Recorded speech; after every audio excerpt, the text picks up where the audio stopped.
제보 내용 좀 전해주시죠. 네, 일단 두 사람의 관계는 초등학생 때부터 친구 사이였습니다. 가해자가 군대에 가 있을 때부터 만나기 시작을 했고 2023년쯤에 헤어졌다고 하는데요. 그런데 가해자는 만나는 동안 피해자에게 지속적으로 폭행과 폭언, 협박, 갈취, 스토킹, 데이트 폭력 등을 저질렀었다고 합니다. 이 가해자는 키가 190cm의 거구에 피해자는 165cm의 왜소한 체격이라고 하는데요. 이 폭행이 얼마나 자주 있었는지 피해자는 가해자가 손만 올려도 움츠리고 손으로 얼굴을 가리는 행동을 보였었다고 합니다. 또 피해자가 가해자에게 빌려준 돈이 약 3천만 원에 달해서 쉽게 연락을 끊지 못한 걸로 보인다고 전했는데요. 유족들은 가해자가 피해자의 옷을 벗기고 불법 촬영도 했다고 전했습니다. 유족에 따르면 사건이 있기 이틀 전부터 이 가해자가 피해자에게 전화를 하기 시작했는데요. 결국 가해자와 가해자 친구 그리고 피해자까지 3명이서 한 호프집에서 만났고 이 두 사람은 가해자의 아파트로 장소를 옮겼다고 합니다. 유족은 그날도 두 사람이 돈 문제로 다툼을 벌였고 이 가해자의 집으로 들어간 것도 이 돈을 받기 위해서였을 거다 이렇게 추측하고 있는 상황입니다. 자, 엄마 나 걔 좀 만나고 올게 하고 나간 딸이 끝내 그날 이후 가족의 품으로 돌아오지 못했습니다. 자, 일단 가해자의 주장부터 좀 정리를 해볼게요. 자, 일단 가해자 조사에서 마약 얘기를 합니다. 마약을 왜 샀냐고 물어보니까 싸게 마약이 나와서 되팔려는 이유로 돈 벌 생각에 이 마약을 구입을 했다.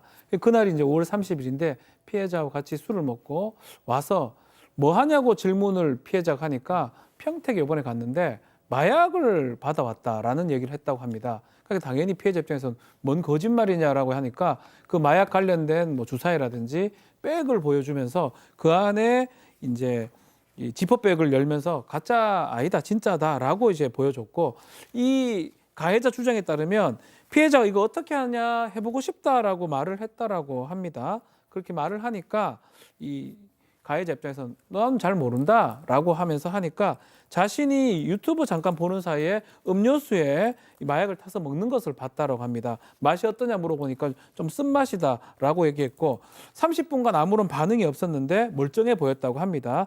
다음에 피해자가 욕조에서 씻고 자신은 피해자가 나오는 걸 보고 잠이 들었는데 일어나 보니까 피해자가 숨져 있었다고 진술했습니다. 자, 가해자의 주장을 들어보셨습니다. 하지만 유족들은 새빨간 거짓말이라고 반박을 하고 있는데요. 체크포인트 짚어보죠. 자, 욕조 속 사진입니다. 피해자 어머니 목소리 들어보시죠. 머리부터 발끝까지 그 이불 전체가 다 젖어가지고 저기에다가 넣은 거예요. 욕조에다가요. 그리고 욕조에다 넣고선 또 사진도 찍었고요. 그 사진을 찍어서 얘네들한테 뿌린 거예요. 가능성이 있냐 없냐. 그랬더니 얘 살아도 얘 불구로 살고 가만히 없다. 자, 제가 딱 드는 느낌은 이겁니다. 교제폭력의 가해자였고 또 3천만 원을 빌려준 남자한테 그 돈을 받기 위해서 갔어요. 근데 마약을 하는 걸 보고 오빠 나도 좀 같이 해보자. 이거부터가 말이 된다고 생각하십니까? 저는 그럴 가능성은 1%도 없다라고 생각을 하고요. 뭐 지금 안 그래도 뭐 증인도 나타나고 증거도 있습니다. 일단은 그 가해자와 가해자 친구가 그 전날 필로폰 7g을 구입을 했고요. 그다음에 그 바로 사건이 있었던 날에 이 가해자가 가해자 친구한테 물어봤던 것을 가해자 친구가 진술했습니다. 뭐라고 얘기를 했냐면요. 이 친구가 어떻게 된 건데 그러니까 이렇게 얘기를 했습니다. 그 가해자가 괜찮을 것 같냐? 헛개수 페트병에 내가 약을 타서 먹였다. 봉지에 있던 약의 반 정도를 타서 먹였다. 아무래도 죽은 것 같다라고 얘기를 하는 걸 가해자 친구가 지금 진술을 했어요. 그리고 또 하나는 카톡인데요. 그 마약 판매자에게 이 피해자의 사진을 욕조에 있는 사진을 찍어서 보내면서 가망이 있냐라고 물어봅니다. 그러니까 이 마약 판매상이 가망이 없다라고 얘기를 했어요. 그리고 또 본인이 뭐 스스로 목욕을 한 후에 침대로 가서 잤다라고 얘기를 했잖아요. 그러나 피해자는 발견 당시에 창가 쪽에서 머리와 온몸이 물에 흠뻑 젖은 채 발견된 상황이었습니다. 자, 이 필로폰 3g이라는 건요. 1회 투약량이 0.03g이랍니다. 100회분을 한 번에 매긴 거예요, 양 변호사님. 그러게요. 지금 심지어 어떤 얘기도 있냐면 판매자에게 이 가해자가 마약을 구입할 때도 이게 굉장히 강한 약이기 때문에 특히 뭐 예를 들어서 술이랑 상극이라 술이랑 같이 먹으면 큰일 난다, 죽을 수도 있다라는 얘기도 들었다라는 것이고요. 이 조심해서 조금만 써라라고 그렇게 얘기를 했다라고 합니다. 그런데 말씀하신 것처럼 피해자의 몸에서 발견된 그 마약의 양은 치사 농도를 훨씬 넘는 양이었던 거예요.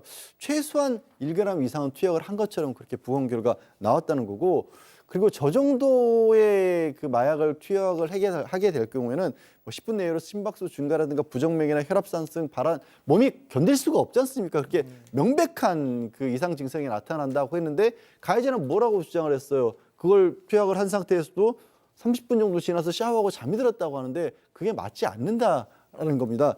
그리고 지금 그 피해자가 그 마약을 투약하는 동안 가해자는 자기는 유튜브 보고 있었다라고 얘기를 했다고 했지 않습니까? 그런데 경찰 조사 결과 그 시간 동안에 휴대전화로 유튜브를 보면 데이터를 써야 되는데 데이터 사용 내역이 확인이 안 됐나 봅니다. 자, 유족들은 이 피해자가 남긴 마지막 메시지에서도 뭔가 이상한 점을 발견했다는데 그게 무슨 내용이었나요? 네, 이 피해자는 이 간호조무사로 3년 동안 일해왔다고 합니다. 그러니까 이 마약이 얼마나 위험한지를 알고 있었을 거 아니에요. 그런데 이렇게 치사량을 훌쩍 넘는 양을 스스로 타먹었다? 도저히 이해할 수가 없다라고 이제 유족은 얘기를 하고 있고요. 그리고 사망 추정으로 직정된 추정되는 그날 직전에 동료에게 보낸 메시지에서 저 자꾸 토해요. 오늘 출근 못할 것 같아요. 라는 지금 문자를 보냈어요. 그런데 이 피해자가 본인이 마약을 직접 했다면 왜 이렇게 아픈지를 전혀 인지하지 못하고 있는 이런 문자를 보냈을 리 없다라는 거죠. 내가 왜 이렇게 아픈지도 모르니까 119도 부를 생각을 못했다는 겁니다.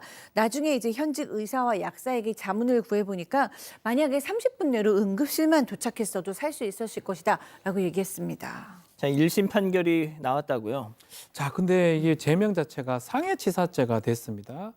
살인죄 가능성도 있어 보이는데 살인죄, 상해치사죄 차이점은 처음부터 죽일 의도가 있었냐, 아니면 다치게 하려고 했는데 죽음의 결과가 발생했느냐, 이제 이 부분인데 가장 결정적인 게 증거 같은 게 사라졌고 피해자는 사망했고 가해자만 진술이 남아있기 때문에 문제가 되는 것 같아요. 페트병이 매우 중요한 증거인데 이게 지금 이 친구를 통해서 집에 약을 탔던 이 헛개수 차통 버려달라, 태워달라라고 해서 그 친구가 폐교에서 불태워 버렸다고 합니다. 결국 유력한 증거로 보이는 그거 만약에 치사량 이상인 걸 알고 의도해서 그 내용을 알면서 매겼다면 살인죄도 가능한데 일단은 상해치사죄로 의율이 됐었습니다. 자, 그러면 이 고인의 어머니 마지막으로 좀 얘기를 들어보시죠. 그 증거품을 발견을 못해가지고 그게 상해치사가 된 거예요. 너무 이게 아니잖아요. 사람을 죽인 건데 억울하게 강제로. 하나도 안 해요. 없어요. 오직 판사님이 반성의 기미도 없고 유가족 앞에서 하루하루씩 같아. 정말 계획적인 살인인 거 정말 그것 좀 세상에 알려주시고 저희 딸 진짜 문 없이 하늘로 훌훌 날아갈 수 있게 나비처럼 억울하고 풀어주십시오. 자, 진짜 죽은 자는 말이 없다 보니까 이 가해자의 주장만 일방적으로 지금 전해지고 있습니다, 양 변호사님. 그래요. 그 결과 1심의 형이 결론부터 일단 말씀드리면 징역 9년에 그쳤습니다. 판사는 그렇게 많이 지적을 했어요. 뭐 피해자에 대해서 미안함이나 죄책감도 없고 오히려 적극적으로 증거인멸했고 사건 은폐하고 납득하기 어려운 변명만 했다. 그리고 자신의 범행을 반성하지도 않고 있었고 유족의 고통이나 피해를 치료하기 위한 노력도 전혀 하지 않았다. 이것만 들으면 한 20년, 30년도 생각하실 수 있을 것 같은데 징역 9년이거든요. 이유는 결정적으로 상해치사, 그러니까 아까 박 변호사 얘기한 것처럼 사람을 고의로 해치려고 했다는 증거를 못 찾았다라는 건데 가장 쟁점이 됐던 부분은 이 지금 마약이 들어있었던 그 페트병을 일부러 내지는 강제로 먹게 만든 것이냐 아니면 그냥 이걸 방치하다시피 했는데 이제 피해자가 스스로 먹었느냐 이런 부분들이 입증이 좀 덜 된 것 같습니다. 그런데 저는 그 두 사람밖에 없는 집에서 그걸 우연히 발견해서 마셨다고 하는 걸 그럼 자발적으로 먹었다고 봐야 될까? 이 부분에 대해서는 모르겠습니다. 제가 사건 전체를 보진 않았겠지만 그것만 가지고 살인이 아니라 상해치사로 했다는 법은 조금 납득이 안 가는 부분이긴 합니다. 다시 한번 말씀드리지만 제가 전체 기록을 보지 못했기 때문에 이렇게 말씀드리는 겁니다. 예, 알겠습니다.